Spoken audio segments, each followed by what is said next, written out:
The name of the town doesn't really matter, but it was a big town in the middle of the country, and the first of these adventures happened to a little girl whose Christian name was Marian.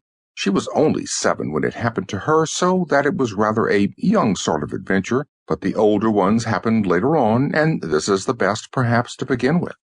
Marian's house was in a street called Peter Street, because there was a church in it called St. Peter's Church, and some people liked this church because it had a great spire soaring up into the sky, but Marian's daddy didn't like spires because they were so sharp and so slippery.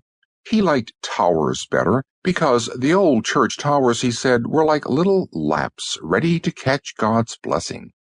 But Marian's daddy was a queer sort of man, and nobody took much notice of what he said. At the other end of Peter Street there was a field in which some people were beginning to build houses, and Marian used to love going into this field to watch the builders at work.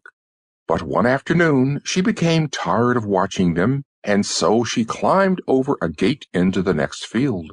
Here the grass was so tall that it tickled Marian's chin. There were great daisies in it, taller than the grass, and they looked into Marian's eyes. They had calm faces, like Marian's mummy's Nurney's face, and they didn't mind a bit when Marian picked them. There were also buttercups, shiny and fat, like the man in the butcher's shop who was always smiling. This was such a big field that when Marian came to the middle of it, the voices of the builders were quite faint, and the tinkle of their trowels on the edges of the bricks sounded like sheep bells a long way off.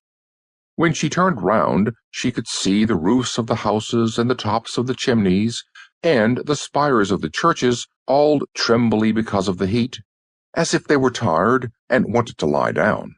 But they couldn't lie down, although they were so much older and bigger and stronger than Marian. I'd rather be me, thought Marian, and when she had picked a bundle of flowers, she lay down in the deep grass. It was so hot that, when once they had become used to her, the stalks of the grasses stood quite still. She could see hundreds and hundreds of them, like trees in a forest or people in church waiting for the anthem.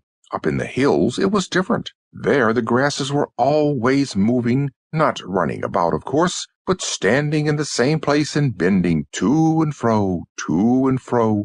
Some of them would move, so her father had once told her, as much as 4 miles in a single day, just as far as it was from Marian's house to the top of Fairbarrow Down. But here in the valley they weren't moving at all. They weren't even whispering. They were holding their breath, and if they were listening to anything, it was to something that a little girl couldn't hear. She stared into the sky, but it was so blue that it made her eyes ache trying to see how blue it was, and when she closed them to give them a rest, she could see little patterns on her eyelids. Then she opened them again, and the green of the grass, as she looked between the grass blades, was cool like an ointment. And nobody in the world, she thought, knows where I am. She felt a sort of tickle in the middle of her stomach. "How do you do?" said a voice. Marian gave a jump. She saw a little man looking up at her. He was not even as tall as an afternoon tea table. "What's your name?" he asked. He was very polite. He held his hat in his right hand. Marian told him her name. She wasn't a bit frightened. "What's yours?" she asked. "I'm Mr. Jugg," he said. "And who are you, Mr. Jugg?" she inquired. "I'm the king of the Bumpies," he replied. When Marian was puzzled, there came a little straight line exactly in the middle between her 2 eyebrows. "What are Bumpies?" she said. "My hat!" he gasped. "Haven't you ever heard of Bumpies?" Marian shook her head. Oh dear," he sighed. "Have you ever heard of angels?" "Well, of course," said Marian. "Everybody's heard of angels."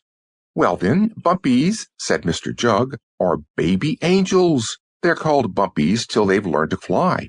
"I see," said Marian. "But why are they called Bumpies?"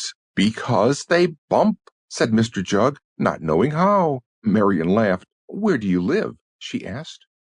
"If you'd care to come with me," he said.